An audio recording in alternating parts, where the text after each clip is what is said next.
And the roundtable edition of Three Dog Thursday is up and rolling. And whether you're just hearing us via Apple Podcasts, Spotify, Google Podcasts, come see the roundtable on YouTube by searching Three Dog Thursday and see my guests, my dudes that are hanging out. He is Mike Nabors. Love Mike's work with Cox Sports Television. Known Mike probably going on, good Lord, 25 years. He's actually been based in and around the Tampa Bay area, done a bunch of stuff, but we primarily have him here to talk Saints and some college football. My sideline brother from another mother, again, Mike Nabors, does a lot of different sideline work with a lot of different entities. How you feeling? How are things? I am great. I'm amazed we had a football season, both NFL and college. I give a lot of credit to a lot of people, but I'm thankful. How about you? I absolutely am. And I know another man that is thankful the same kind of way is Tyler Jones. Tyler Jones live back with me. The Jones Report is his podcast. And Tyler, he is a traveling man. He's commuting back and forth from Texas to Nebraska, from Nebraska back to Texas. What do you got going on? Since last we talked, you're like moving up in the world right now, you sports media king. Oh man, TJ, always a pleasure having you on, being on the show. And actually, the process of moving to Omaha right now, taking position with Great Television for their new national news network, Local News Live, which launches on January 20th, and it will be available on Amazon and Apple TV and Roku and all your streaming devices. So certainly getting ready for that, and also still enjoying the football season. Like you guys said, the Corona Bros did everything they could to stop this football season from happening, but thankfully we got through, and these NFL playoffs, for my Kansas City this week, as I think Kansas City fans should be. Yeah, I think Kansas City fans are going to be fired up. And yes, the NFL marched through the first playoff weekend, and the college football playoff did come off. They did play it on their schedule, on their timeline, including the championship game.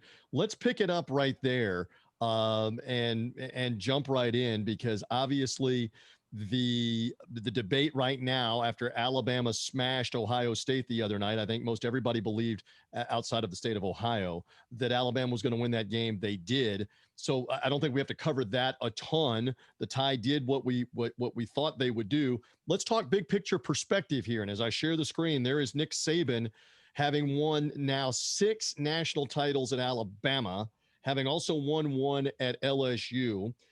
Mike, by the way, covered the Crimson Tide for several years in the 1990s and has some insight. But Mike, give me a thought here just real quick on Saban and his place in history. Some are arguing that he's the greatest college coach of all time. It's tough to argue he's got more hardware than Bear Bryant or anybody else now. Yeah, I don't know how you argue against that. I mean, Bear Bryant obviously was a legend, and when I worked in Tuscaloosa, TJ, my first year was 1992. I didn't see him lose for a year and a half because Gene Stallings took him to a national title. But at that time in Tuscaloosa, every restaurant, everywhere you walked in, there was a framed picture of Bear Bryant, and he'll forever be a legend.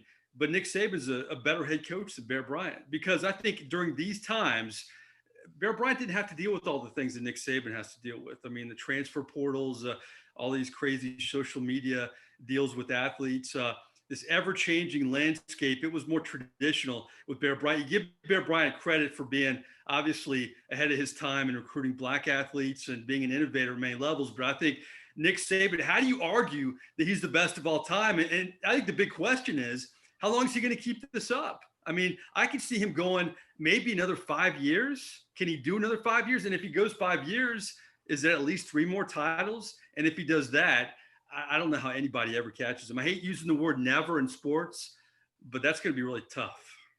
Good way to put all of that. All right, Tyler, a quick response from you here on Saban, his place in history. It's tough to argue with all the trophies and the rings, right? Oh, no question about it. I never thought that we would get to this point in college football, but we're starting to talk about Nick Saban's dominance in college football in the same breath that we would give credit to Gino Auriemma in women's college basketball or Pat Summitt. That's how much this guy is dominating college football, and the ratings are even showing it with less people watching the national championship game than the semifinals even. People are getting some Alabama Nick Saban fatigue of sorts right now with how much that they've been dominating. And we heard a couple of years ago all the rumblings of, the dynasty's over. Clemson's arrived. Here's Dabo Swinney. Now Georgia's here. Now LSU's here. Oklahoma with their innovative offense with Lincoln Riley. But time and time again, Nick Saban has adapted and adjusted. Whether you made him do the BCS formula, whether you made him do the college football playoff, whether you went to 10 SEC games, whatever it may be, Nick Saban has not been afraid to change the offense. He ran, an I formation, pro style offense several years ago. And now he was one of the last holdouts, if I can interject. Yeah. He was one of the, and Mike, this too. He was one of the last holdouts on, we're not going to do the spread. We're not going to do the tempo stuff. Arguing and then player safety and all that. Sure. Yeah. And then he looked around at the landscape of, if I want to keep up with recruiting, we got to run the spread. We got to go 4 wide and at times 5 wide. And we got to run the tempo thing to get players. And the best coaches in any sport are the ones that are able to adapt and adjust throughout the course of their strategy, their recruiting in college, things like that. The ones that can, you see what the result is, because man, oh man, Alabama is now playing that way. Can we not agree? At the highest level, they're playing as well or better than anybody, playing the way that they used to say, we shouldn't do that, we shouldn't do that. Now they play as well or better than everybody doing that, right, Mike? I'm not going to give Mac Jones the best college team ever, even though I give him a ton of credit, everybody on that team, for what they did playing all those SEC games during COVID. But you're right. I mean, the way that Nick Saban has operated, and it doesn't seem that long ago when he was pushing back against these offenses, this up-tempo stuff, but it just shows you what a great head coach he is, because I think a lot of guys who are defensive-minded coaches, they can't adjust, and he adjusted very quickly. And I think what's remarkable about Saban is, he's done a great job in Tuscaloosa, but winning the title at LSU is equally as impressive, because think about LSU before Nick Saban, irrelevant. Jerry DiNardo, Curly Hallman. I'll go Mike down Archer, the list. I mean, Mike Archer, yes. Mike Archer. I mean, when they beat Florida in 1997, the year after the Gators won the national championship, it was a huge upset. Now you don't think twice about LSU beating Florida. He changed the culture at LSU. And he did what not many people thought you could do, is kind of amplify things. And Alabama, think about it. Before Nick Saban got there, isn't this amazing? They never had a Heisman Trophy winner, and now they have 3. That's an incredible testament, again, to what they have brought in with the talent level there, and Devontae Smith, et cetera. You're hearing the voice there of Mike Nabors.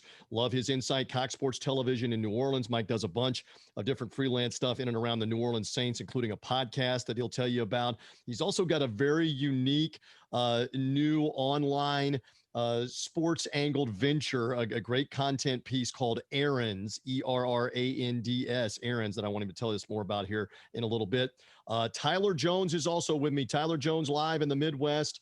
Love me some Tyler with the insight on all things Big 12, Kansas City Chiefs, and he's headed up to Omaha, moving to Omaha as we speak in the month of January. Again, guys, for your benefit and for the audience's benefit, if they're only hearing us on Apple Podcasts, Spotify, Google Podcasts, come find the YouTube roundtable, search 3 Dog Thursday, see what we look like. Tyler, one more comment, because Urban Meyer won national championships in this century at 2 schools, Florida, Ohio State. How much more credit do we give to Saban that he's won them not only at one place, but was at LSU before that? And you could really even argue had Michigan State at least Big 10 relevant, top 25 relevant. He's been at 3 places and done it. How much more credit do we give him, Tyler?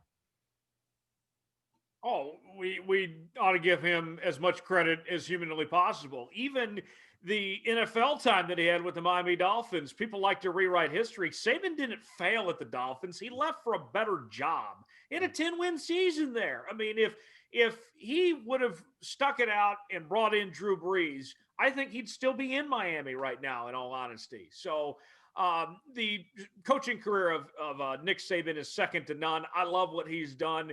And, that LSU team, they beat an Oklahoma team that was the dominant force at that point, that Oklahoma was the team to beat. They were the powerhouse at that point, dating back to their 2000 national championship and what they've done. So nothing is too big for Nick Saban to accomplish. I feel like maybe we're underutilizing him. Maybe he needs to be some world leader of some sorts, because obviously he knows something that we don't. How to solve things, how to win friends and influence people in the state of Alabama. for sure. And it's staggering to look at the number of first and second round picks in his tenure at Alabama. The total is like over 45 of them. There are a lot of programs that brag about having like 10 or a dozen in a coach's tenure. Every year at Alabama, it seems like there's 7 or 8, and he's now up in the 40s and even the high 40s on the number of first and second round picks. It's incredible, the level of talent. All right, enough of the Alabama Love Fest. Let's move on. Go right back to Tyler Jones. I will put this up on the screen here for all to see. There they are, the defending world champion Chiefs and one Patrick Mahomes. We're taking a look as they eagerly get ready for action with the Cleveland Browns in the divisional round of the AFC playoffs. Chiefs with a bye week last week. Watch the Browns upset the Steelers last week, Tyler, as you know. All right, give me the feel in and around Kansas City as they look to repeat with Mahomes there at the top. What do you have to say here about the Chiefs? Well, this matchup is two quarterbacks that know each other very well between Patrick Mahomes and Baker Mayfield. Patrick actually was on his recruiting visit to Texas Tech. His host was Baker Mayfield there at Texas Tech. That's how far back these guys go. And if you recall, they had one of the most exciting games in Big 12 history when Baker was at Oklahoma and Patrick was at Texas Tech. And so with the Big 12 style of offenses that we've seen from the Browns and the Chiefs both, we're expecting to see a shootout on Sunday between these two teams. And for the Chiefs, I think the key is going to be to stop the run game for the Cleveland Browns. Make Baker Mayfield beat you. And the Chiefs have struggled stopping the run all season long. They're 31st in the National Football League in rush defense. So that's going to be a big key. Also, just that pass rush as a whole with those defensive linemen. The last two seasons, not this year, but the two previous, the Chiefs led the league in sacks with all the money that they're paying Chris Jones and Frank Clark and Alex Okafor and company. The Chiefs were expecting some high production out of them this year, but the defensive line really struggled. There was a drop-off this year. They weren't getting their money's worth. They played better towards the last few weeks of the season. So that's the big task for the Chiefs is your defensive line going to come through? Because their defensive line is ultimately going to be what gets them to the next round or not. We know what we're going to get from Patrick Mahomes. It's a matter of if that defensive line can step up like we know they're capable of. Tyler has seen the Chiefs in person at Arrowhead. Mike and I have each seen them in person.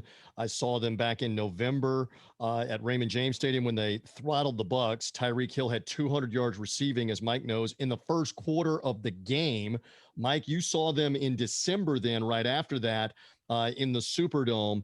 Say a little more, not just a dynamic offense, but to Tyler's point, they've been pretty opportunistic on defense along with it. What about the Chiefs here and their chances to at least get back to the Super Bowl? What do you think, Mike?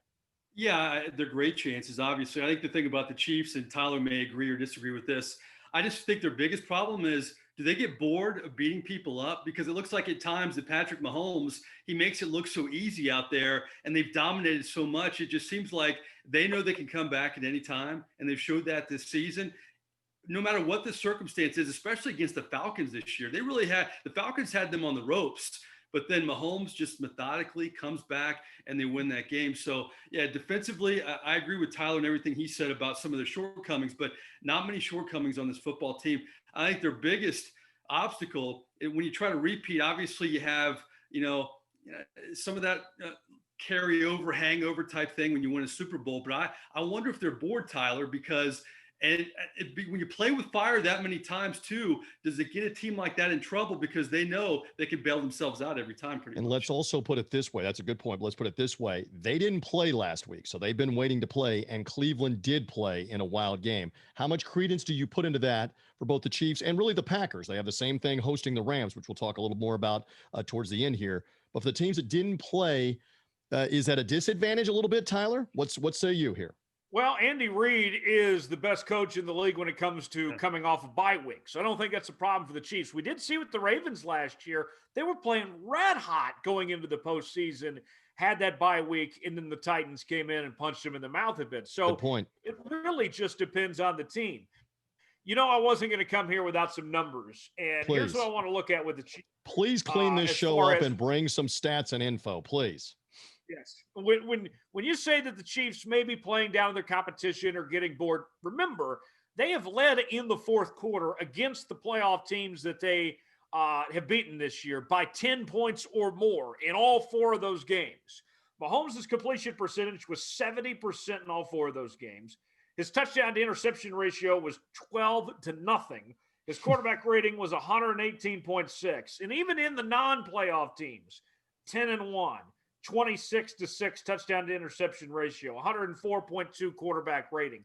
They were garbage time touchdowns that these teams were able to score to make them closer than what they appear. TJ was there firsthand. The Chiefs dominated the Bucs. That score was not indicative of how well they played. Andy Reid, I've said all season long, is holding something back. That they're playing about 70 to 80% what they're capable of. I think they're really going to unleash the Kraken on their opponents here the next few weeks. There's a phrase that we can't get out of our heads right now over the last couple of months, crossing over to politics. Okay, so we have a lot about that game, obviously. And again, the other AFC matchup, as Tyler alluded to, that still has the Ravens alive with Buffalo. We'll get to that. I mentioned the Packers and the Rams, but Mike Nabors, let's get into it. Let's get real here. I've got the Buccaneer hat on. First of all, I should say to the audience, I've got the Stanley Cup champion Tampa Bay Lightning shirt on. I'm going to frame the camera down a little bit more there. I've got the Stanley Cup shirt on here because at the time that we're taping Three Dog Thursday in the podcast, the Lightning are playing their first game of the new season, the 21 season. It's the 2021 season. It's getting underway under bizarre circumstances. No fans at the opening games at most arenas, including in Tampa Bay. So, Mike, we've been through this before. The Lightning won the Stanley Cup back 16 years ago, and then had to wait like a year because of the lockout. They didn't play for a whole year before we had the ceremony. Now we've had to wait a little extra time, and now there's no fans there, and apparently they're not going to raise the banner and do all that yet until they have fans there.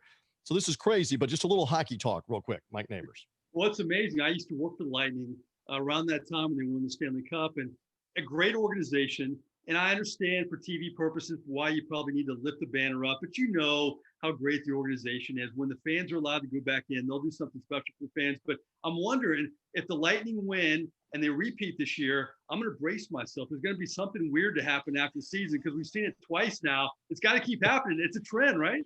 Yeah, it has been wild. Although somebody did point out the next year stuff. Have you guys heard this while we just digress for 1 second about Toronto, that Toronto won a Stanley Cup right before World War I and the pandemic began in the 1900s.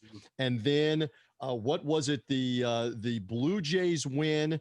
I think the next year was something else. I can't remember. And then obviously the Raptors victory is the pandemic again. So between the hockey team, the baseball team, and the basketball team, they're like, look out world whenever one of them wins, was the whole point in Toronto. Maybe was it the Major League Baseball strike after the Blue Jays won? And I think it was. The Blue Jays repeated, and then they had the strike the following year where they couldn't have the chance at the three-peat. Maybe that's what it was. Good memory on that. It's crazy for Toronto. For people during these times, but yeah, I feel for the hockey players who can't enjoy. I mean, they had a boat parade, but it wasn't the same as mingling with people, high-fiving fans. It's tough to watch that because every champion deserves everything that goes with it. Well, and a similar thing here, Kansas, my Jayhawks, I think, are the national champions of college basketball by default. They have done nothing to recognize last year's team. Whether you want to call them national champs or not, I want to see a banner up in Allen Fieldhouse that recognizes them as the undisputed number one team of the country. Find a way to recognize those. So did they do a Big 12 thing, though? I'm unclear. Did they do a Big 12 thing at Fog Allen Fieldhouse? Because they won the Big 12 regular season, right? They never played the tournament. They've done nothing. They said that day will come eventually, but they've done nothing to this point. If UCF would have won anything during the pandemic, they'd be having all kinds of stuff, national championship hats, and the list goes on and on, right? Right, for them.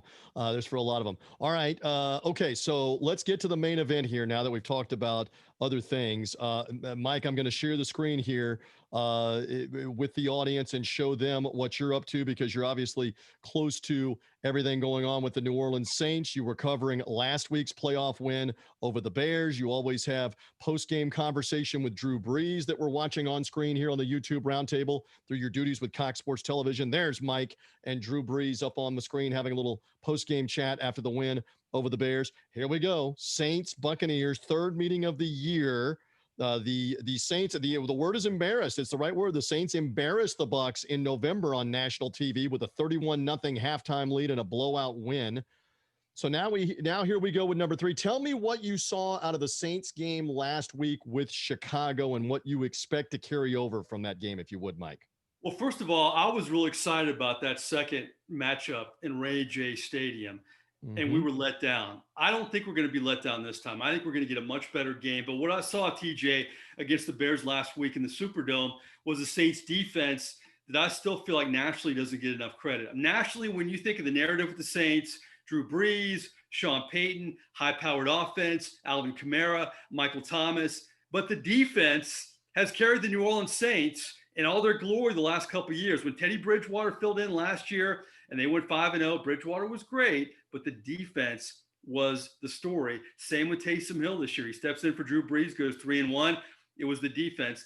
They could have easily shut out the Chicago Bears. Now the Bears, they dropped that touchdown pass on that great gadget play, but later on, Taysom Hill turned the ball over and the Bears were poised to score. The defense held them to a field goal. Really, they could have shut them out if they didn't turn the ball over and you still had the drop pass. And they did it all without their best defensive lineman this season, Trey Hendrickson, who has led them with 13.5 sacks. So I think he's likely to be back this week against the Bucs. And when you look at this game, I know we'll kind of break it down. I think in the NFL, some teams just match up well against others. Like I think the Bucs match up well against the Packers. I think a lot of the Saints faithful were hoping the Bucs would go up there and take care of Green Bay and they could wait on that Bucs matchup for the championship game and not have to go to Green Bay. But now, we'll see how it plays out. But I do think this Bucs defense really matches up well. I mean, the Saints defense matches up well against this Bucs offense. They have the DBs that can cover all the weapons at wide receiver and at tight end. And that defensive line is arguably the best in the NFL, TJ. And I think it's going to cause the Bucs offensive line some fits. All right. And so that's been the case really the last 2 years under Bruce Arians is the Saints pass rush and pressure has caused problems. We're again seeing your interview on Cox Sports Television with Drew Brees. You guys talk to him after every game. That's the most intriguing part of this matchup. Everybody nationally is talking about Brees against Tom Brady. Brees, as he mentioned in this interview, turns 42 years young on Friday night. Brady already 43 years of age. We got 85 years worth of quarterback playing Sunday night. 2 certain Hall of Famers. Mike, give me one more comment because you have such insight on Brees, which again, we're in a time frame here where if they lose in the playoffs, is that it for him?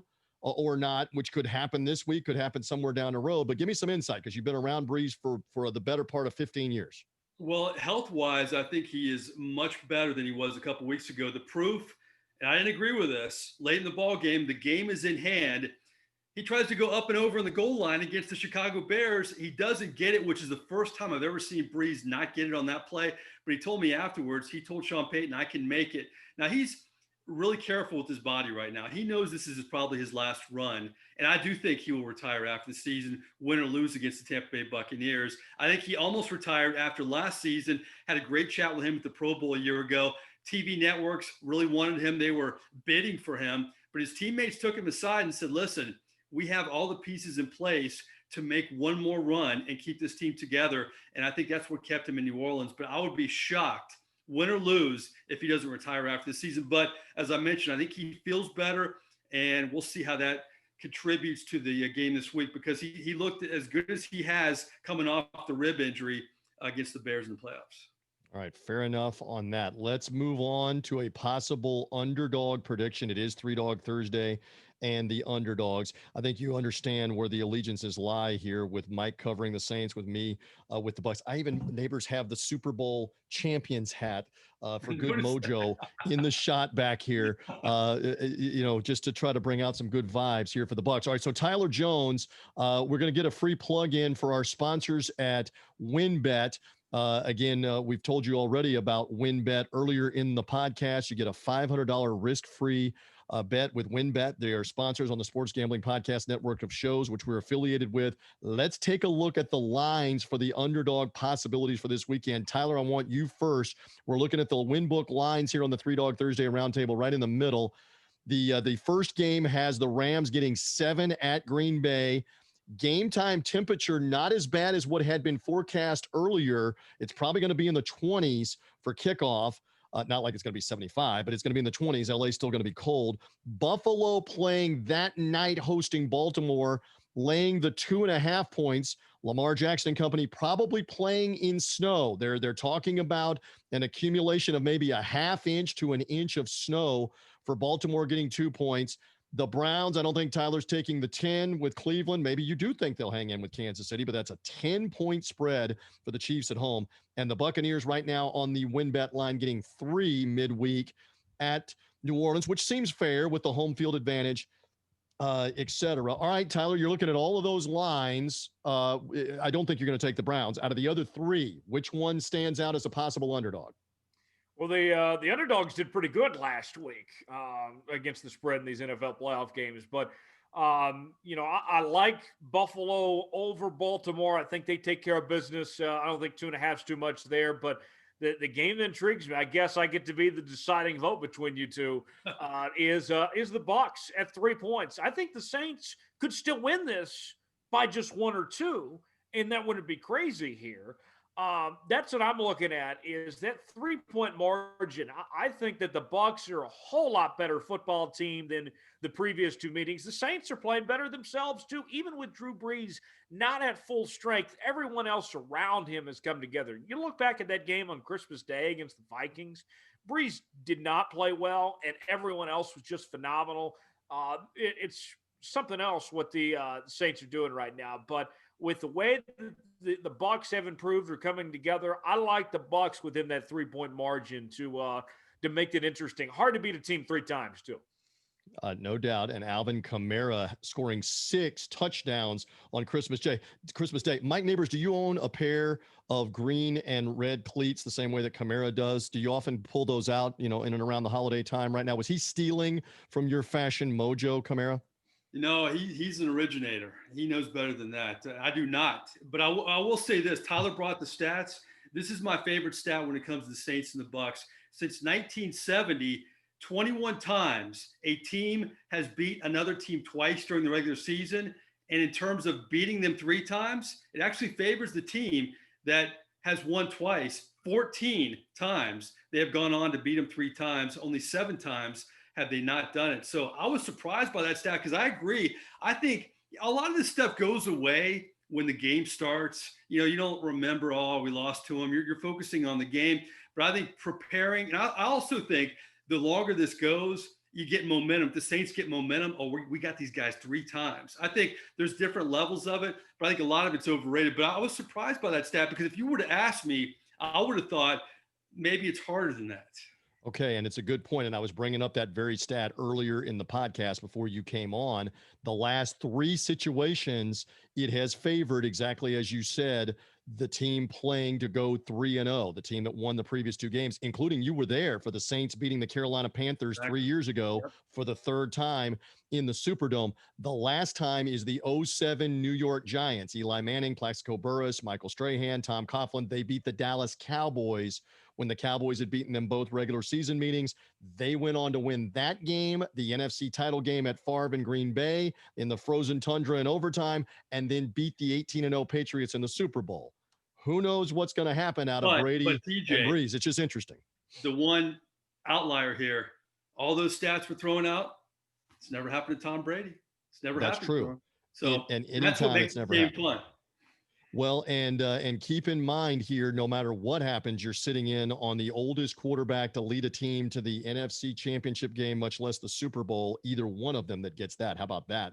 That's what's riding on this as well. We got to get out of here in a moment or two. Mike, I'm going to go back to the screen here. Did you have an underdog that you liked out of Cleveland getting the 10? Again, we're looking on screen on the YouTube roundtable. Baltimore getting the 2.5, or the Rams. The Rams, I don't know, with Goff's thumb and the frozen conditions, can they run it well enough? Can they got a good defense? Is that 7 maybe too much? Or maybe, Mike, you're going to pass on all the underdogs for this weekend? I think all of them are tough. Aaron Donald's intriguing in the Green Bay game because I think if he's on, that could be a better game for the Rams. I know everybody who's a Saints fan obviously wants the Rams to win that game for 2 reasons. They'll get, potentially, if they beat the Bucs, the NFC Championship game at home, and maybe not a no call this time, and they'll actually get to beat the Rams and then advance to the Super Bowl, and that'd be kind of sweet revenge for them. I think out of all those, I'd pick Baltimore. I think Baltimore is a good football team, and I think Buffalo is still that team on the come a little bit, still learning how to win in the playoffs. So if I had any of those, I'd pick the Ravens probably. About that, Josh Allen has looked fantastic, and we'll see if that continues against a good Baltimore defense in that game. Let me get some plugs in from my fellows before we get out of here on the YouTube roundtable. In talking with these guys, I love Tyler Jones. There he is at Tyler Jones Live. We're seeing that on screen right now. Follow him at Tyler Jones Live. And again, Local News Live will be coming out the 20th, correct, of January. So wait about another week from the time that we're taping right now, and Local News Live, and you'll be part of that, Tyler Jones. Yes, we're launching in about a week. Going to be available on all your streaming devices for free. So certainly check us out coming up in about a week from now. And in the meantime, check out the Jones Report. Yes, the Jones Report is the podcast, and does a great job with that. Find it anywhere that you find podcasts on the Jones Report. Does a post-game report after the weekend games, previews everything that's going on. Football, you're going to morph it into hoops. Even though he's going to Omaha, he's still going to be all over Kansas hoops. That's for sure with the Jones Report. Mike Nabors, you find him right here. Follow him at Mike Nabors, Nabors, if you're only hearing us on social media. I love the errands, ERRANDS concept that you have. Tell us more about that. You've got errands that you've been running errands with all kinds of people, including New Orleans Saints, like in the football season. You ride around in the car and you run errands with them, right, Mike? Yeah, as you know, it's hard to get to know sports personalities before COVID, when we had press conferences in person, when we had one-on-one interviews. So I wanted to get to know them better. So my mission was to get to know them via running errands with them. They get to control the whole shoot.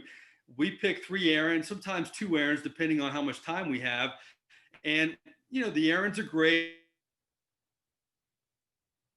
Every episode conversations we have in between the errands. We launched it with Dick Vitale, who was excellent, and he helped us get noticed around the country. The Saints liked it. They signed us to a deal. We've done 14 episodes with the New Orleans Saints. We've made it work during COVID. We did Archie Manning back in August. We both wore masks in the car. He took me all around New Orleans. Driving around New Orleans with Archie Manning for 2.5 hours was something I'll never forget. We've done Morton Anderson.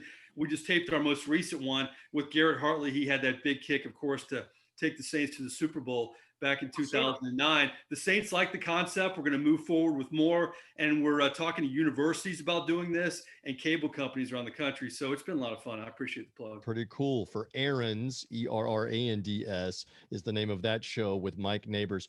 Guys, you've done a great job hanging out with me here on Three Dog Thursday. We'll see what happens on the Sunday big day. Tyler's locked in on the Chiefs with the upstart Cleveland Browns, who had not won a playoff game since, speaking of Nick Saban, he was the defensive coordinator and Bill Belichick was the head coach back in 1994, the 94 season. The January 95 playoffs is the last time the Browns had won a playoff game.